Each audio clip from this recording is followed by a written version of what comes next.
बाकी तो हर विभाग के लिए कुछ ना कुछ किया है सरकार ने, लेकिन हमारे लिए अभी तक कुछ भी नहीं किया है। बस इसी के लिए हम हड़ताल में हैं। तो एक मजदूर भी उतनी मेहनत करता है और वो हम भी उतनी मेहनत करें, लेकिन फ़र्क है सिर्फ पढ़ाई का। हम लोग यहाँ पे अपनी पढ़ाई और अपनी डिग्री को लेकर बात करें, क्योंकि हमारा अधिकार है, उस चीज़ को हमको दिया जाना चाहिए। पोस्ट कार्ड रखे हुए हैं अपने अपने हाथों में और आज जो है वो राहुल गांधी को पत्र लिखेंगे कि उनकी मांगों को पूरा किया जाए। कोई भी आके हॉस्पिटल में दंगा फसाद करते उसका कोई सुनाई नहीं है। हर विभाग के कर्मचारी को रविवार को छुट्टी मिलता है। एक स्वास्थ्य विभाग और पुलिस विभाग, दो ही विभाग हैं जिनको रविवार को भी छुट्टी नहीं मिलता। 13 महीने का वेतन तो हमने मांगा नहीं है सरकार को, पता नहीं स्वास्थ्य मंत्री जी कहाँ से पढ़ लिए 13 महीने का है। छत्तीसगढ़ के कर्मचारी लगातार भूपेश सरकार से नाराज नजर आ रहे हैं और पिछले 8 दिनों से छत्तीसगढ़ स्वास्थ्य फेडरेशन संघ द्वारा राज्य सरकार के खिलाफ प्रदर्शन जारी है और 5 सूत्री मांगों को लेकर जो है सरकार के खिलाफ प्रदर्शन कर रहे हैं। यहाँ तमाम साथी मौजूद हैं, आप देख सकते हैं प्रदर्शन पर बैठे हुए हैं, इनसे बातचीत करते हैं। सबसे पहले मैम नाम बताएंगे अपना? मैं अर्चना बनर्जी, छत्तीसगढ़ प्रदेश नर्सेस एसोसिएशन की प्रांतीय सचिव हूँ। किन किन मांगों को लेकर प्रदर्शन जारी है? हमारी 5 सूत्री मांग है। 5 सूत्री मांग में पहला मांग है हमारा कोरोना भत्ता, दूसरा है हमारी वेतन विसंगति, हमारे सारे स्टाफ नर्सेस की, डॉक्टर की भी है, साथ ही कोविड भत्ता है। कोविड में हम लोग ड्यूटी के, जिसका हमको कुछ भी नहीं मिला आज तक। शासन ने बोला था बीमा कराएंगे, बीमा कई लोग की मृत्यु भी हो गई इस ड्यूटी करते हैं, पर आज तक कोई बीमा का कुछ भी राशि नहीं मिला है। और हम लोग क्या है एक्स्ट्रा ड्यूटी करते हैं, जैसे कि अभी सारे विभाग के लोग, बाबू लोग 6 दिन ड्यूटी करते हैं, सप्ताह में 5 दिन ड्यूटी करते हैं। हम लोग 6 दिन ड्यूटी करते हैं, कोई अवकाश भी नहीं लेते, जितना भी पीएच होता है, तो हम उसका भी भत्ता चाहते हैं। तो इन सब मांगों को लेकर हम आज धरना में बैठे हैं। और ये मांग ना कोई हमारी ऐसी नहीं है कि ऐसे जिस कि बयान दिया गया है, उस दिन नकुल जी ने भी कहा था, कांग्रेस प्रवक्ता, कि हमारी मांग नाजायज़ है, 13 महीना का सैलरी मांग रहे, जबकि हमारे मांग पत्र में कहीं 13 महीना की सैलरी का उल्लेख ही नहीं है। और नाजायज़ मांग कैसी हुई? केंद्र और सारे राज्यों में जब हमारा ग्रेड पे अलग है, तो आप हमको छत्तीसगढ़ में टेक्नीशियन के ग्रेड पे कैसे दे रहे हो? आप क्वालिफिकेशन भी देखिए। हम 12वीं के बाद हम BSc नर्सिंग करते हैं, PG कोर्स करते हैं, उसके बाद हमारी भर्ती होती है। आप हमारे ही विभाग में एक टेक्नीशियन है जो 12वीं के बाद पैरामेडिकल का 6 महीने का कोर्स करता है, उसको आप हमारे साथ बिठाते हो। आप ड्यूटी हमसे अलग करवाते हैं, हमारा काम लेते हैं, हमारी पोस्टिंग होती है, उनका प्रोसेस पूरा अलग है। आप हमको पैरामेडिकल या टेक्नीशियन के साथ नहीं रख सकते। तो ये सब विसंगतियाँ आज से नहीं, कई सालों से चल रही है। छत्तीसगढ़ भी एक ऐसा राज्य है जहाँ पर इस प्रकार की वेतन विसंगति चल रही है। मैं शासन से चाहूँगी, आप जो चीज़ है वाजिब है, हमारी चीज़ों को, हमारी मांगों को नाजायज़ या गैर जिम्मेदारी बातें ना बोले, क्योंकि आप इस पे विचार करिए। आपके पास हमसे भी अच्छे अधिकारी बैठे, IAS कैटेगरी के लोग हैं, आप उनसे पूछिए और देखिए हमारी मांग जायज़ है कि नहीं जायज़ है। आप क्या कहना चाहते हैं? मांग तो जायज़ है सर, जायज़ ही मांग को मांगते हैं हम लोग, है ना। उन लोगों का कहना तो गलत है कि ये जायज़ मांग नहीं है। 13 महीने का वेतन तो हमने मांगा नहीं है सरकार को, पता नहीं स्वास्थ्य मंत्री जी कहाँ से पढ़ लिए 13 महीने का है। हम लोग बस इंसेंटिव मांग रहे थे कोरोना का।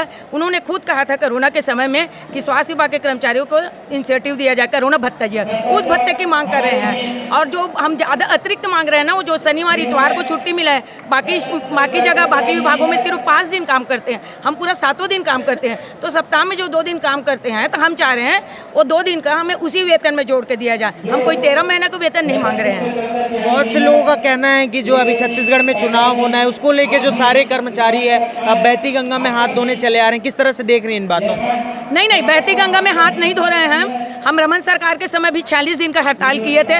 उस समय हमारे घोषणा पत्र में रखा गया सर कि आप लोग आएगा, और उपाध्याय जी आके हमारे मंच में खुद बोल के गए थे कि मेरी सरकार आएगी कांग्रेस की, तो आप लोग का मांग सबसे पहले पूरा किया जाएगा। उसके बाद पिछले साल हम कोरोना 3 साल निकल गया, 2.5 साल, उसके बाद पिछले साल मार्च में हमने किया था 11 दिन का हड़ताल। तो मुख्यमंत्री जी से हम खुद मुलाकात किए थे, उन्होंने फिर खुद कहा था कि आप लोग की मांग जायज़ है और पूरी हो जाएगी। उसके बाद आज कल करते हैं, इस समय हम देखते रहे, नहीं दिखा सर। अभी मात्र 2 महीना का समय बचा है, इसलिए हमको मजबूर होकर आना पड़ा हड़ताल में। क्या लगता है पूरा हो पाएगा? 100% होगा सर, 100%। क्या रणनीतियाँ हैं आगे आपकी? और आज तो हम लोग कार्ड वार्ड बना के भेजेंगे, है ना, पोस्ट कार्ड करेंगे। उसके बाद कल अगर आज बात नहीं बनी कुछ भी, या कोई मिलने नहीं आए और चर्चा वर्चा नहीं हुआ, तो कल जेल भरो आंदोलन करेंगे। यहाँ और भी तमाम साथी मौजूद हैं, आप देख सकते हैं कैमरे में जो है लगातार जो है वे 5 सूत्री मांगों को लेकर यहाँ पे प्रदर्शन कर रहे हैं। इनसे बातचीत करते हैं। मैम सबसे पहले नाम बताएंगे अपना? श्रीमती M गुप्ता, उप स्वास्थ्य केंद्र फरहादा, ब्लॉक तिल्दा से। क्या लगता है मांगे पूरी हो पाएंगी आप? क्यों नहीं होंगे। हम अपनी जीत पे अड़े रहेंगे। जब तक कि हमारी मांग पूरी नहीं हो जाती तब तक हम बैठे रहेंगे, क्योंकि हमने इतना हमें काम दिया गया है, इतना काम दिया गया है। क्योंकि अभी तो हम लोग ऑनलाइन भी कर रहे हैं और 2018 में भी आके खुद कांग्रेस के नेतागण प्रवक्ता जो भी हैं उन्होंने आके खुद यानी भरी सभा में बोल के गए हैं कि आप लोगों को पूरे यानी जो भी मांगे हैं आप लोगों की जो भी वेतन भी संगति वो पूरी की जाएगी, परंतु आज पर्यंत तक उन्होंने पूरा नहीं किया। और जबकि काम हमसे बहुत ही ज़्यादा लिया जाता है और कोरोना काल में भी हम लोगों ने 2 साल तक के कार्य किए हैं, परंतु आज तक का उसका भत्ता नहीं मिला। उन्होंने भरी सभा में ऐलान किया कि हम आपको कोरोना भत्ता का बिल्कुल देंगे, भत्ता देंगे, आप लोग काम कीजिए। हम लोगों ने दिन रात मेहनत किए, उसके उपरांत भी हमें भत्ता नहीं दिया गया। और हर विभाग के कर्मचारी को रविवार को छुट्टी मिलता है। एक स्वास्थ्य विभाग और पुलिस विभाग, 2 ही विभाग हैं जिनको रविवार को भी छुट्टी नहीं मिलता। हफ्ते में 1 दिन तो छुट्टी मिलता है ना? नहीं मिलता। इमरजेंसी अगर आ गया तो आपको तो जाना ही पड़ेगा ना भाई, कहाँ मिलता है फिर। और क्या बोलते हैं, रात में डिलीवरी आई तो क्या उसको बोल देंगे नहीं कराएंगे करके? रात में डिलीवरी कराने के बाद दूसरे दिन टीकाकरण करने जाते हैं। तो हम लोग के ऊपर इतना बर्डिंग है, उसको थोड़ी सी हम लोग उसके बदौलत ही हम लोग अपनी मेहनत के बदौलत ही फल चाह रहे हैं। ऐसा नहीं कि बिना मेहनत के हमको वो दे रहे हैं। यहाँ और भी तमाम साथी मौजूद हैं, आप देख सकते हैं कैमरे में। इनसे बातचीत करते हैं और जानते हैं कि किन किन मांगों को लेकर जो है यहाँ प्रदर्शन किया जा रहा है। क्या नाम है भाई साहब आप? मेरा नाम जागेश्वर ध्रुव आयरचो। क्या लगता है मांगे पूरी हो पाएंगी? शासन को हमारे प्रति संवेदन दिखाकर मांगे पूरी करना चाहिए, क्योंकि हमने कोविड काल से लेकर अभी तक 5 साल तक अपनी मांगों को शासन प्रशासन के अलग अलग माध्यम से रखते जा रहे हैं और शासन को हमारे मांगों को सुनना चाहिए, विचार करना चाहिए। स्वास्थ्य फेडरेशन के जो कर्मचारी हैं आप देख सकते हैं पोस्ट कार्ड रखे हुए हैं अपने अपने हाथों में, और आज जो है वो राहुल गांधी को पत्र लिखेंगे कि उनकी मांगों को पूरा किया जाए। इस पर जो है इस तरीके से नए तरीके से वो है अपनी मांगों को मनवाने के लिए सरकार के खिलाफ लगातार प्रदर्शन कर रहे हैं। और इसी कड़ी में मौजूद तमाम लोगों से बातचीत करते हैं। क्या नाम है दीदी आप? Ashima Daniel, staff nurse from district hospital Bilaspur. Bilaspur से। क्या लगता है मांगे पूरी हो पाएंगी और आपकी मांगे जायज़ हैं या कितनी जायज़ हैं? सर हमारी मांगे जायज़ है, क्योंकि हम लोग जो जानते हैं हमारे एजुकेशन की बात की जाए तो जो नर्सिंग के जितने भी स्टाफ हैं हम लोग का 4 ईयर का कोर्स होता है जो कि बीएससी नर्सिंग में आता है और जीएनएम का 3 साल का होता है। और हमारा ग्रेड पे अभी भी 2800 का 2800 है। जिनका 6 महीने का भी एजुकेशन है उनको भी उतना ही दिया जा रहा है और जो 4 साल पढ़ के आए उनका भी उतना ही दिया जा रहा है। तो हम लोग का निवेदन है कि हमारे एजुकेशन सिस्टम को देखते हुए हम लोग की जो मेहनत है, अगर हम देखें तो एक मजदूर भी उतनी मेहनत करता है और वो हम भी उतनी मेहनत करें, लेकिन फ़र्क है सिर्फ पढ़ाई का। हम लोग यहाँ पे अपनी पढ़ाई और अपनी डिग्री को लेकर बात कर रहे हैं, क्योंकि हमारा अधिकार है, उस चीज़ को हमको दिया जाना चाहिए, क्योंकि हम लोगों ने 4 साल मेहनत करके यहाँ पे इस पोस्ट में आके नौकरी कर रहे हैं। और हमारी मांग जायज़ है, हम कोई ऐसे ही एक्स्ट्रा डिमांड्स नहीं कर रहे हैं, लेकिन हमारा जो नियम से हमको मिलना चाहिए वही है। वैसे ही वादा किया गया था कि कोरोना भत्ता दिया जाएगा। हम लोगों ने अपने परिवार को छोड़ा, अपने घर को छोड़ा और मरीजों की दिन रात देखभाल करी, पीपीई किट में नौकरी किया गया और हमको बोला गया है, वीडियो तक है उनका, कि कोरोना भत्ता दिया जाएगा, लेकिन अभी तक हमको किसी भी प्रकार का कोई भत्ता नहीं दिया गया है। हमारी मांग जायज़ है और हम अपने हड़ताल में बने रहेंगे और हमारी सरकार से यही निवेदन है कि आप हमारे निवेदन को पूरा करें और हमारी मांग को पूरा करें। धन्यवाद। कब से आई हैं आप यहाँ कब से आई हुई हैं? यहाँ पे हम लोग 5 दिन से बैठ रहे हैं। आगे 5 दिन से कंटिन्यू चल रहा है ये हड़ताल, 21 तारीख से चल रहा है। हम लोगों को 5 दिन से हो गया आते हुए। रोज़ हम अपने बिलासपुर शहर को छोड़ के रायपुर आते हैं, डेली अप डाउन कर रहे हैं। तो हमारे लिए कितनी दुख की बात है कि हम जो लोगों को बचाने का काम करते हैं, आज मेडिकल डिपार्टमेंट ऐसे रोड में आके बैठा हुआ है। तो ये बहुत ही शर्मनाक बात है और हमारी मांगों को पूरा किया जाना चाहिए। आप क्या कहना चाहते हैं? सर मेरा तो रिक्वेस्ट है कि हम लोग 2018 में भी किए थे, लेकिन हमारी मांगे अभी तक पूरा नहीं हुआ है। लेकिन हम चाहते हैं कि इतने सारे हेल्थ डिपार्टमेंट हैं, हमारे बारे में ही बस नहीं सोचा जाता, बाकी तो सभी के बारे में सोचते हैं। तो उनसे रिक्वेस्ट है कि हमारे बारे में कुछ सोचें। ये रिक्वेस्ट करने से मांगे पूरी हो पाएंगी? बिल्कुल नहीं सर, यहाँ की सरकारें नहीं सुनती हैं और जब तक हम लोग रोड में नहीं आते तो बिल्कुल नहीं होता ये तो।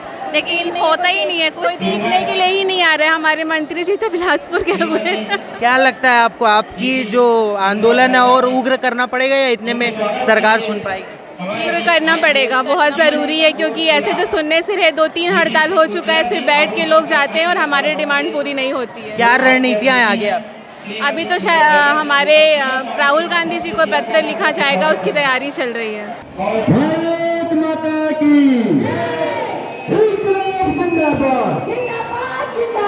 आज हमारा हड़ताल का लगातार 8वां दिन है और मैं तो स्टाफ नर्स के पोस्ट पे हूँ और पोस्टिंग मेरा पोस्टिंग है प्राथमिक स्वास्थ्य केंद्र कचना, जिला धमतरी है, कुरुद ब्लॉक कुरुद है, वहाँ पे है। तो हम लोग हमेशा मतलब ऐसा है, हमारा विभाग ऐसा है कि 24 घंटा हम सेवा देते हैं, लेकिन जब भी बारी आती है किसी चीज़ के लिए हमारे तो सरकार हमारी नहीं सुनती, ऐसा है। बाकी तो हर विभाग के लिए कुछ ना कुछ किया है सरकार ने, लेकिन हमारे लिए अभी तक कुछ भी नहीं किया है। बस इसी के लिए हम हड़ताल में हैं और जब तक सरकार हमारी नहीं सुनेगी तब तक हम लगातार हड़ताल में ही रहेंगे। तो आप क्या कहना चाहते हैं? हम लोग 24 घंटा सेवा देते हैं, उस हिसाब से हम लोग को मानदेय नहीं मिलता है। और कोविड में हमने बहुत वर्क किए हैं, सबका जान बचाए हैं, सब घरों पे बैठे रहते थे, हमको काम कराया जाता था, अभी तक कोई भी मानदेय नहीं दिए। और कोई भी आके हॉस्पिटल में दंगा फसाद करते उसका कोई सुनाई नहीं है। और अपने मांग मतलब वेतन विसंगति के लिए आज हम धरना स्थल पर बैठे हुए हैं। मैं जिला संयोजक कोंडागांव से हूँ। मैं हमारी मुख्य मांग ये है वेतन विसंगति, जो आरएचओ हैं जिन्हें NMMPW कहा जाता है और स्टाफ नर्स की वेतन विसंगति है। उसके बाद डॉक्टरों के बॉन्ड संबंधित मांग है और बांड की अवधि को कम करने की मांग है हमारे पास। उसके बाद नेक्स्ट मांग ये है, हमारा कोरोना जो भत्ता है, माननीय मुख्यमंत्री के द्वारा कहा गया था कि आपको 1 माह का अतिरिक्त वेतन दिया जाए या फिर कोरोना भत्ता के रूप में कुछ विशेष भत्ता दिया जाएगा, इस तरह से। और IPHS के तहत हमारा मांग है कि संविदा कर्मचारियों को उसी में सेटअप के आधार पर उन्हें संलग्नीकरण किया जाए। इसके साथ हमारा एक मुख्य मांग ये है कि हम लोग 134 दिन साल भर में, जिसमें रविवार का अवकाश हो गया, शनिवार का अवकाश हो गया, किसी त्यौहार का अवकाश हो गया, ये सब मिला के हमारे पास 134 दिन का अवकाश होता है, उसको हमको एक मानदेय के रूप में उस उक्त दिवस का मानदेय हमको दिया जाए। इसके साथ ही हमारे पास क्या होता है सर कि डॉक्टर हो गया, नर्स हो गए, हमारे आरएचओ भाई बहन हो गए, तो कहीं ना कहीं हिंसात्मक गतिविधि कहीं ना कहीं होती रहती है। इसके लिए हम लोग सरकार से ये मांग करना चाहते हैं कि आप इसके लिए विशेष जो मेडिकल कानून है उसको मजबूत करते हुए 24 आवर्स के अंतर्गत उनको FIR दर्ज कराते हुए कार्रवाई की जाए। इस तरह से हमारी 5 प्रमुख मांगे हैं। क्या रणनीतियाँ हैं? आपको लगता है इतने शांति तरीके से जो है मांगे पूरी हो पाएंगी? हमने तो इससे पहले कई बार आवेदन निवेदन सम्मेलन सभी प्रकार से कार्य किया है।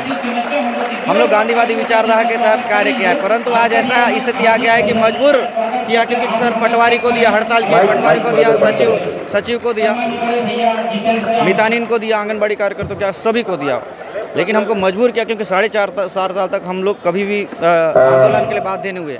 लेकिन 4.5 साल के बाद हम लोग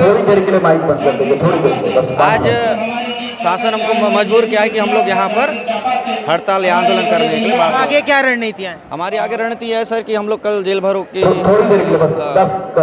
आंदोलन होगा, जिसमें सभी लोग यहाँ पे जेल भरो सम्मिलित होंगे। तो आप देख रहे हैं कि लगातार जो है स्वास्थ्य विभाग, स्वास्थ्य फेडरेशन संघ के द्वारा जो है लगातार प्रदर्शन किया जा रहा है। आज उनके द्वारा जो है पोस्ट कार्ड राहुल गांधी को पत्र लिखा जा रहा है अपनी मांगों को पूरा कराने के लिए। अगर मांगे पूरी नहीं होती है तो उनका कहना है कि मांगे और भी उग्र आंदोलन करेंगे और सरकार के खिलाफ लड़ते रहेंगे अपनी मांगों के लिए। फिलहाल के लिए इतना ही। देखते रहिए वोकल TV। कैमरामैन दीपेश के साथ मैं हूं प्रियांशु कश्यप, रायपुर।